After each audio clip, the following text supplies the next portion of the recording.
Let the church say amen. Wasn't it a marvelous testimony from a person who walked in lockstep with the giant that we all come to know as the Reverend Dr. Thurmond Coleman, Sr. It is my awesome and wonderful responsibility to introduce to you people who need no introduction. And so I'm just going to call their name, amen, and ask them if they would come as we would have this panel discussion concerning the life, the legacy, and the influence and persuasion of Dr. Thurmond Coleman, Sr.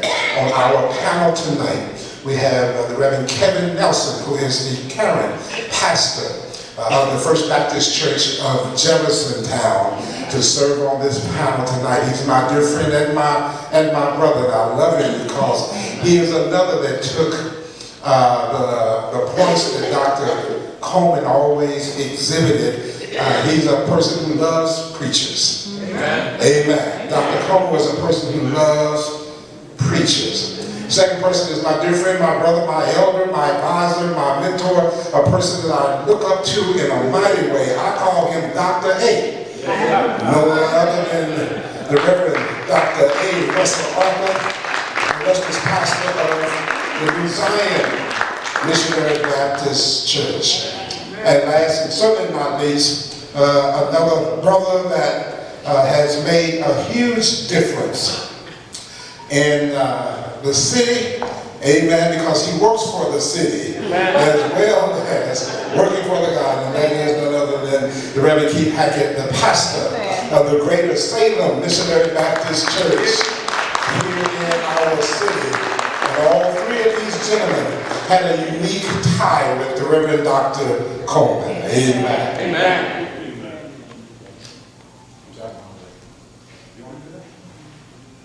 You want me to moderate this? Oh. All right, let's see. I'm sorry.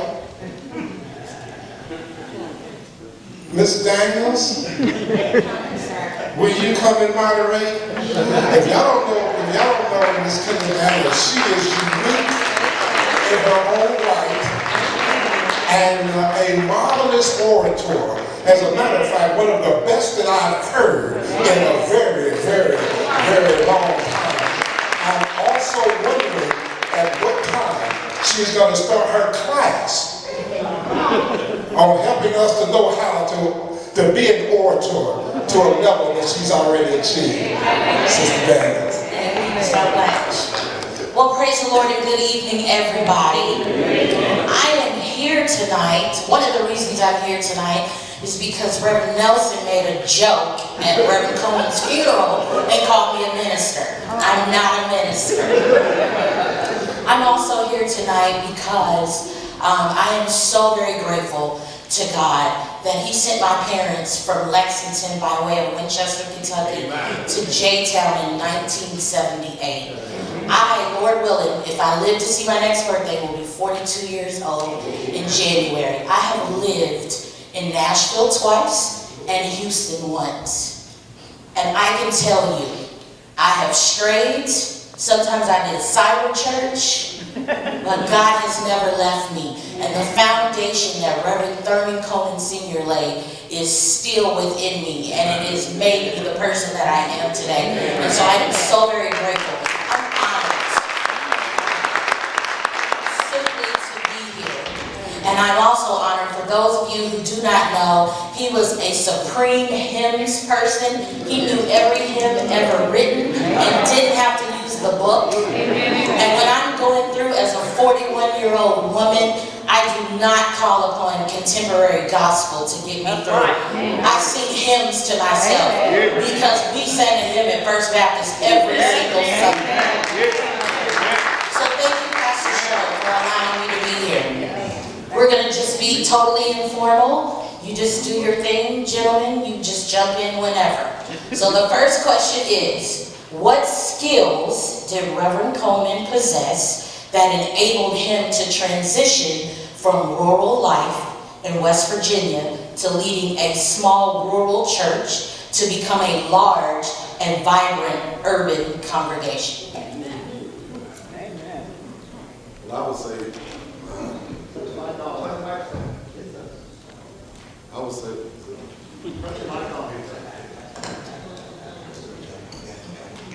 All right.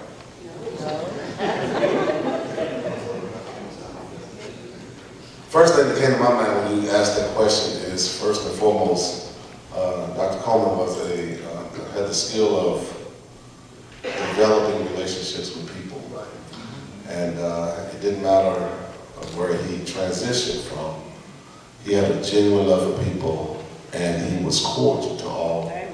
And he presented himself to all to be not a stranger, but one who was looking forward to be an acquaintance and to build relationships in the community and the place where he met them. Amen. So I think it was he had a great amount of people skills that he exhibited to make him the dynamic person he was. Amen. Amen. First of all, I'd like to, Ms. Daniels, I'd like to thank the moderator for giving us the opportunity to honor these two giants. Amen. Amen. Passed away, all in the same, both in the same year. It hasn't happened like this before, many decades, but thank you, moderator and leaders of the Senate.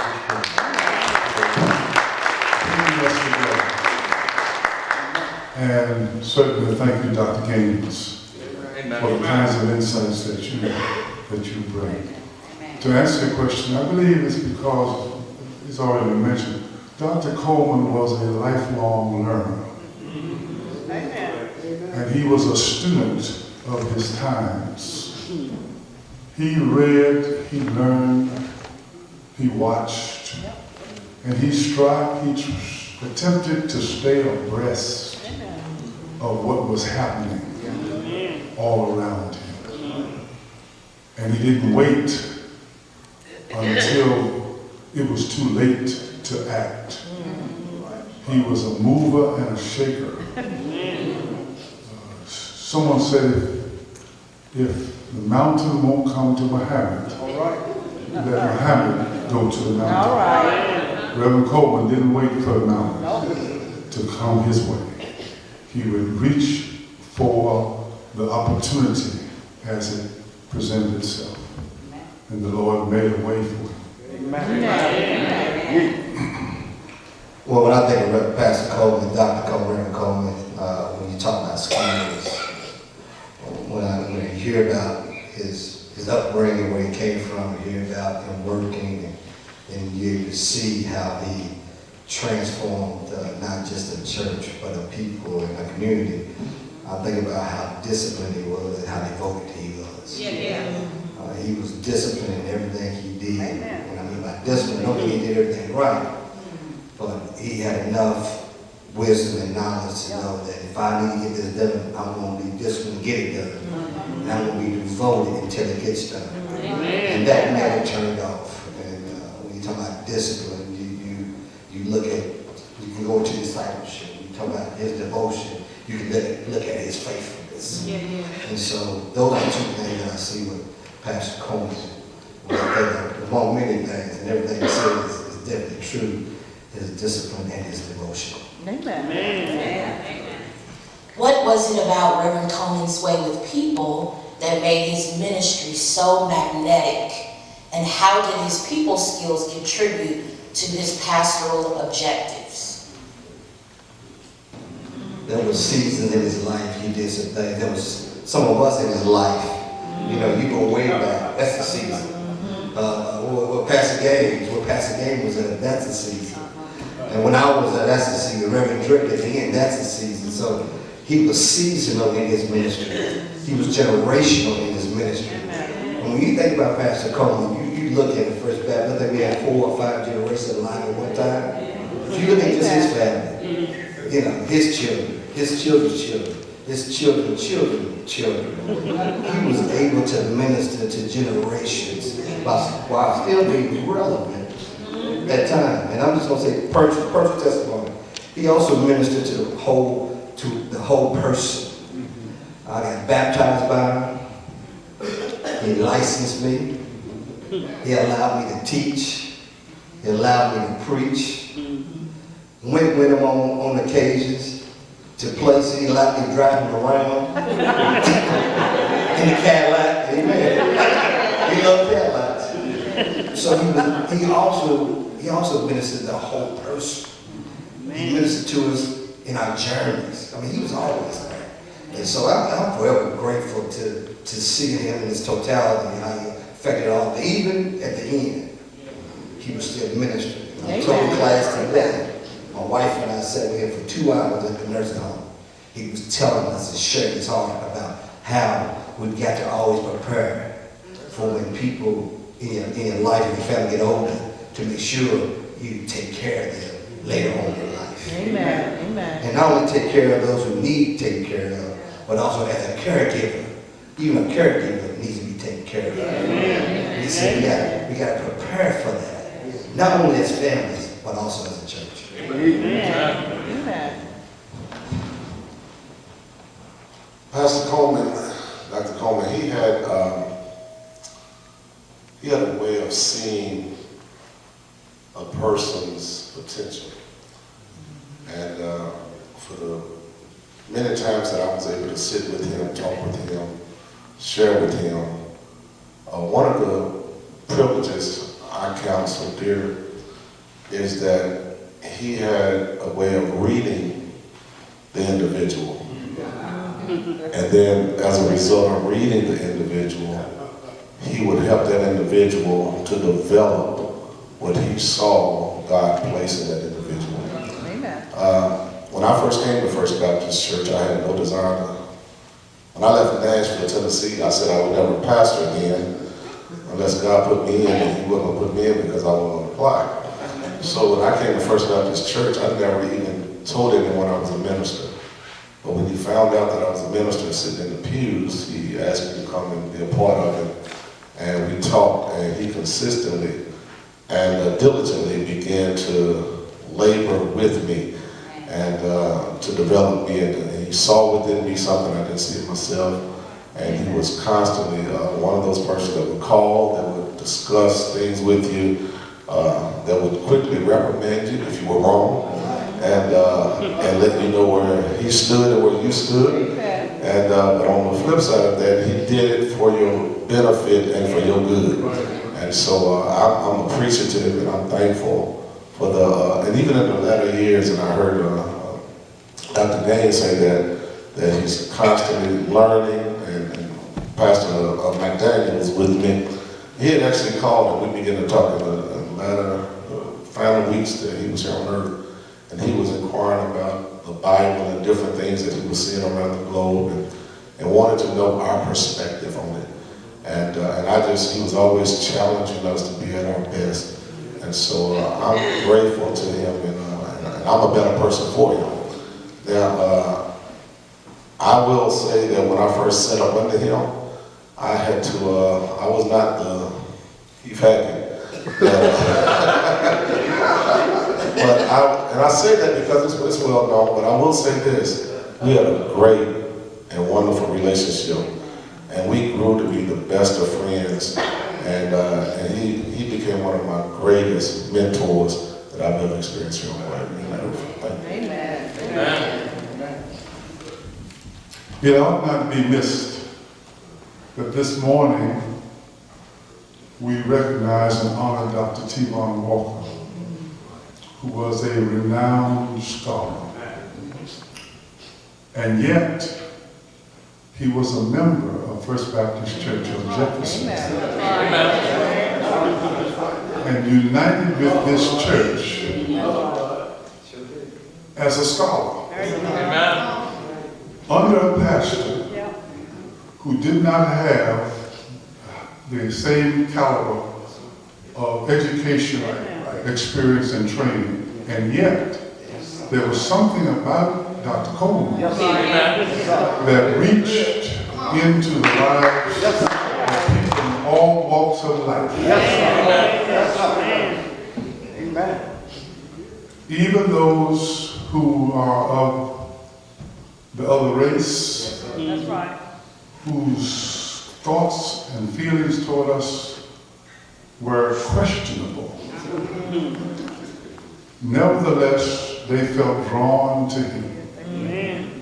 And I would not personally want to try to explain why, because I think it's a gift from God.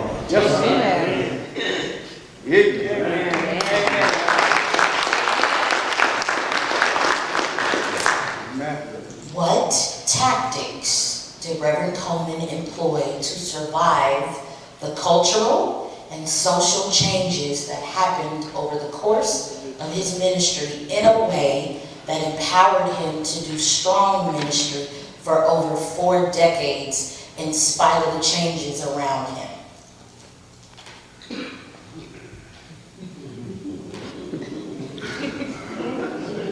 Well, I think I've observed this before, that Reverend Coleman was a dominant person. He was a man with his own mind. And I think that Mrs. Coleman, now I'm satisfied to say, Mrs. Coleman was the only one that he probably didn't try to boss.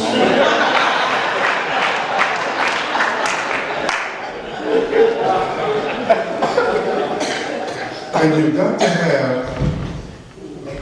have a doggedness if you're going to accomplish anything in a world that is resistant to good and gospel and the things that Jesus said makes people great, and that is servanthood. And I just believe that that's who he was. If he believed it, he would fight for it and move forward on it. Amen. I think another thing we see here too is just thinking back and looking over that. Reverend Coleman also kept people around him.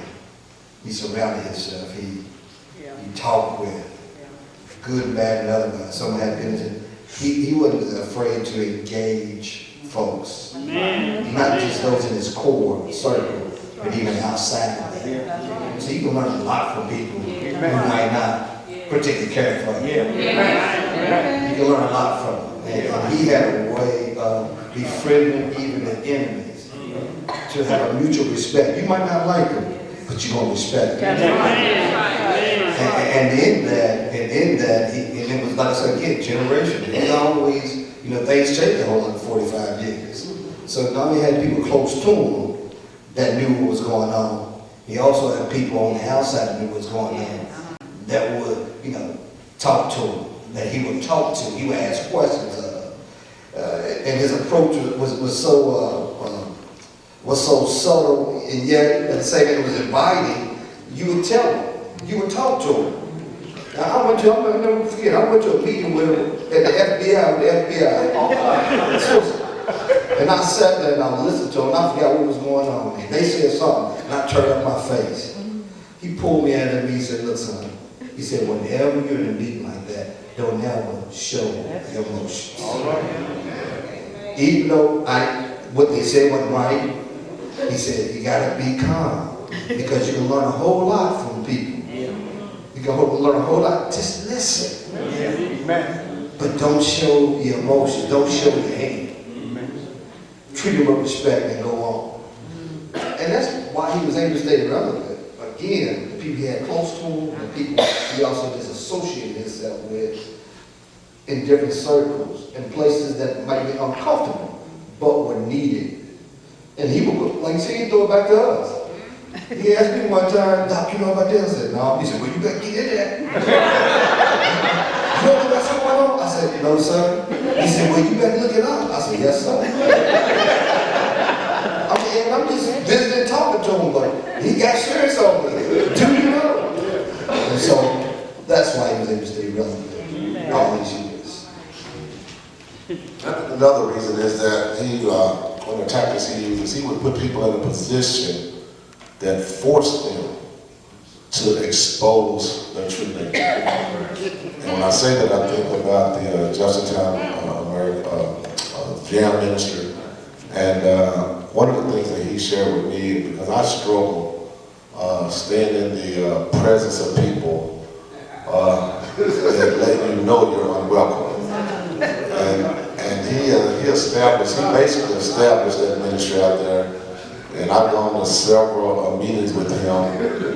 And he was not afraid to be confrontational in a cordial way. And he was not afraid to let people know what he thought. But he put them in a position as people who profess Christ to either expose their true character and to let other people know either you're going to do the right thing or you're going to expose yourself for who you really are. And I think that's one of the tactics he used. Rather than to avoid those persons, he put them in a position where they had to, in an atmosphere of the community, to show who they really were. And if they were not those persons, they had to at least fake it in front of the community. And so that way he accomplished much because he knew how to put those persons in a position to make them say what they were supposed to say in front of everybody. Amen. You know what I have? Oh, I saw you pick up your bag. What is one key takeaway from the ministry of Dr. Coleman that you would give as a piece of advice to people who are entering vocational ministry? And, because Pastor Schultz said I could tag on, so blame him. And, as a caveat to that question, what is the one thing that he embedded in all of you that helps you serve at your respective churches and stay relevant and minister to people like millennials who don't necessarily come to Christ in the same way that you did? All right. I think one of the things that he taught, and I think it's been stated earlier, that he was not only seasonal but generational. He communicated with his parishioners of all ages. And he also had a very strong desire for youth. First Baptist Church has always had a plethora of youth, and he's always been adamant about their growth and their development and seeing them transition into the adults that God would have them to be. One of the things that he, I think, embedded in me and has taught me is the power of humility. That no matter how far, how high God takes you, stay humble enough to walk as a servant, but stay confident enough to be a leader. That's where I came from. Amen. It just may be that the laboratory that enabled him to stay current and to reach oncoming generations was his family. I think he stayed close enough to his family, though he may have grieved of times when he wasn't with them. He stayed close enough to them to stay in touch, even at 90, Amen. and to stay connected with them so that they were drawn to him, and from them he learned. I think the family deserves a lot of credit for that. And piggybacking on that, the key word that he always established, no matter who you are, was relationships. He was relational. It was all about relationships. And not only, he had wisdom, he was wise, he had a presence about it, which we should have. He guided people in the right direction, and he led them to where they need to go. And from that, as pastors, we have to be looking to do the same thing. Another thing I saw him do and continues to do is he restored people's souls. So we were talking about that today. He was one of those pastors that he was about restoring you. He wanted the best for you. And last thing that I learned from him is balance. Balance with ministry and also with family. One of the things he told me is that your family is your first ministry. Your family is your first ministry. And that's what I learned from him. And just like you lead at church, you also got to be able to lead at home. And that's what I learned from him after all these years, seeing him. And even with some of the challenges that he had, but he embedded in me that type of balance and that type of understanding that relationships are so key to any ministry, especially pastoral ministry. Do you, go ahead. I was going to say, based on what Pastor Keith said about the relationships, it came to my mind as he was speaking, and as Dr. Awkard spoke, is that not only did he exhibit a desire for great relationships, but he had a phenomenal memory. It wasn't just like, you know people by face. He knew people by name. And with all the people that he would come across, when they come to him, he would know them by name. And it was always, I went to a U of L game with him once, and literally, before we got out of the car, we were parking, and people were pulling up on him, and he would speak to them, and he was talking. It took approximately 45 to 60 minutes to get from the car to the front door because everyone knew him. Literally. And I'm thinking, we're not going to get to the game because everyone literally stopped, young, old, middle-aged. But the thing that stood out was he didn't just shake their hand and say, how are you? He knew them. I'm like, how does this guy know everybody? I can see everybody knowing him, but how does he know everybody? And then he would ask questions about the parents and the family members. And I'm thinking, wow, this guy, he has a phenomenal memory. And so I think that's one of the things that he literally was very observant, but he took the time to know the people. And as a shepherd, not only of First Baptist, but as a shepherd of the community and of the city and of the state, he knew his sheep.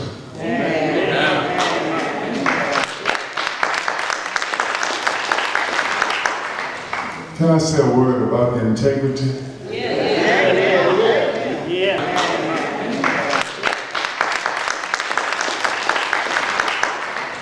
Can I say a word about integrity?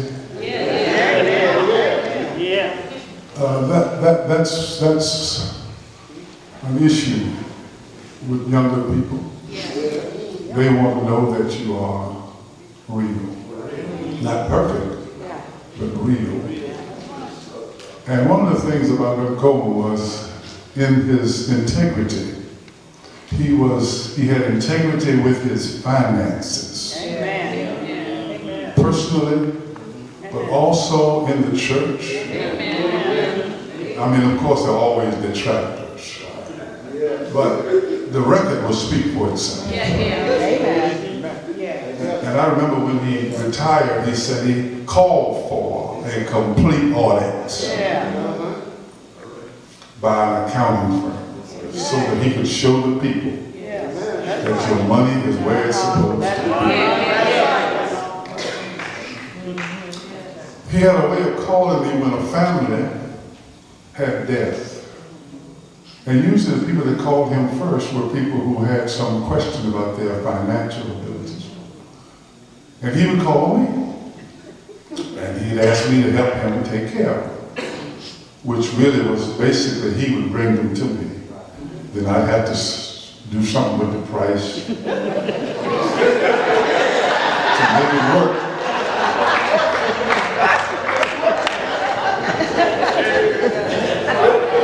But I'm trying to get to integrity. On one occasion, we never had any problem, but on one occasion he brought me a family and said they're shaky. He said they have messed over the mother's money. I don't know whether they have enough to do anything or not, but can you help them? And so we pulled it together and had a service. And I think they gave me $1,000. And that was some years ago, but even then, that wasn't enough. But since Reverend Coleman brought me, that's right. And we were trying to contact them, and the phone was changed, the number was changed. And then after a while, we got a letter saying that they had filed for bankruptcy, and that bill could not be honored. I told Reverend Coleman about it. He said, oh, I told you they were shaking.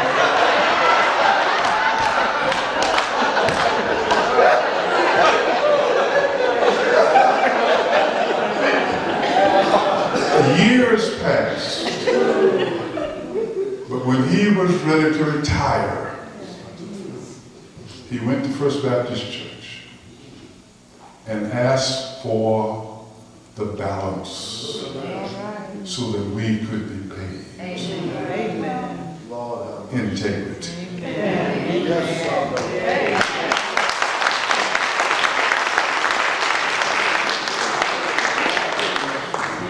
Final question.